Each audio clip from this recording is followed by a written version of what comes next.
Keir Starmer is famous for his crazy policies towards the people, but he did not expect that the policies he personally implemented could also hurt himself and even make him lose everything when these policies began to take effect. These unexpected and full of nature changes will be revealed right after. Don't forget to like and follow to update the hottest news about British politics. Under Keir Starmer's leadership, the Labour Party appears to be veering off course by devising policies that fail to put the working people at the centre. The party's leaders should understand that their main goal is to safeguard the interests of the working class, who have historically supported and trusted them. Yet, the new policies seem entirely misguided, mistakenly assuming that businesses can absorb the additional costs imposed by the government. The outcome has been a clear backlash, not only from the business community, but also sparking widespread criticism from various social groups. Today, Rachel Reeves plans to unveil a sweeping reform in pension fund management. While most people may not notice immediate changes in their pension contributions, the overhaul will significantly alter the management and control of these funds. Reeves is attempting to paint a rosy picture of the future pension system, but in reality, it appears to be a mere smokescreen to distract the public. Economic analyst Dominic from Times Radio highlighted that the reform will begin with local pension funds.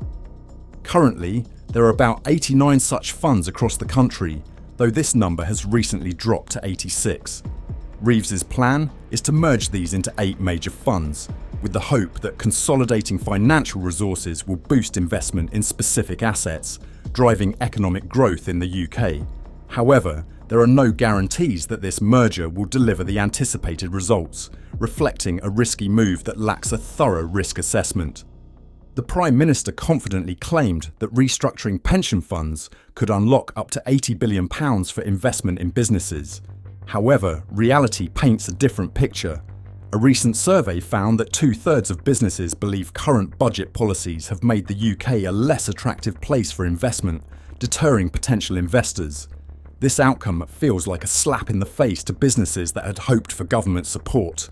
Steve Perez, founder of Global Brands, a prominent name in the beverage industry, voiced his strong criticism in an interview with Times Radio.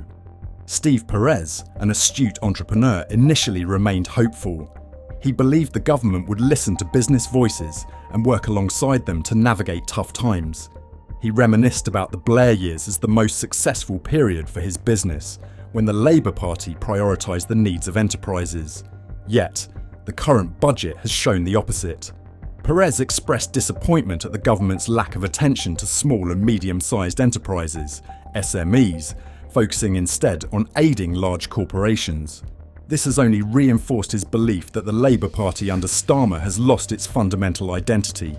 Moreover, Jimmy McLaughlin, host of Jimmy's Jobs of the Future and former business advisor at Downing Street, also shared his scepticism.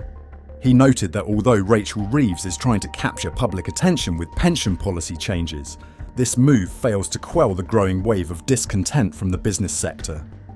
According to McLaughlin, before the election, Labour seemed to listen and cater to business needs, but once in power, they offered only the stick without the carrot, enforcing strict policies without providing any tangible support. Clearly, businesses have endured a difficult 5 years, grappling with the severe impacts of the pandemic and rising living costs. They are struggling to stay afloat in an increasingly volatile market.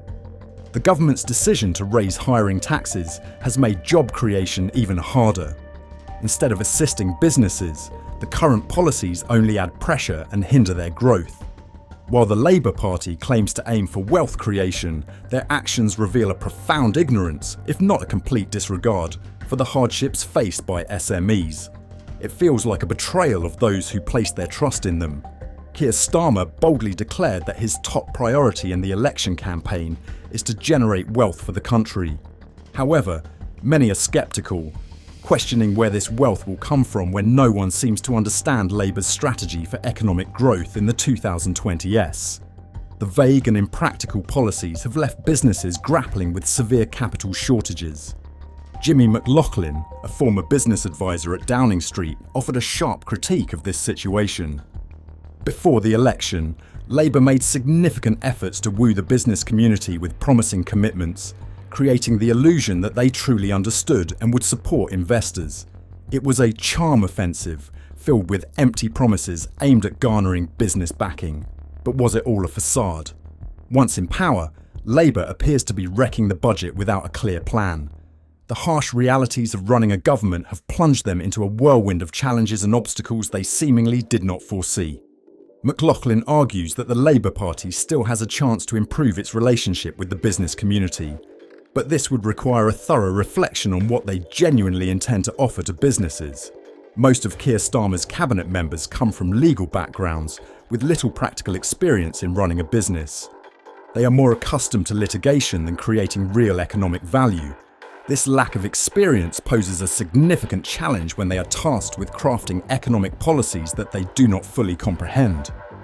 Rachel Reeves, the Shadow Chancellor, needs to show sincerity and a genuine concern for the business community in her upcoming speeches. It's not enough for Reeves to simply offer words of thanks. She must propose practical policies to address the current issues. Reflecting on the Brexit era, tension between businesses and the government was inevitable, regardless of which party was in power. However, the situation has now become far more extreme, with the Labour Party seemingly turning its back on the business sector, implementing policies that only worsen the already strained relationship. Carol Lewis, an economic analyst, observed that the relationship between the Labour Party and businesses deteriorated quickly and unpredictably. Ahead of the conference, the party made efforts to appear business-friendly, but it was merely a superficial facade. As soon as the harsh policies were rolled out, frustration and backlash erupted immediately. Businesses felt they were not being treated fairly, having to queue endlessly just to get a chance to meet with ministers or facing inadequate conditions at government events. The passing of the new budget has not only caused great disappointment but also delivered a shock to the business community. Instead of introducing supportive measures, the new tax policies have increased cost burdens, pushing up the prices of goods and services. As a result, consumers are indirectly affected, facing rising prices for food and other essentials due to the government's poorly thought out policies. The root cause lies in the lack of practical business experience among Labour's cabinet members. They did not sufficiently consult with the business community before making decisions, leading to unforeseen consequences. Small and medium-sized enterprises, the backbone of the economy, are now struggling with accumulating difficulties due to the new regulations that do not align with real-world business practices.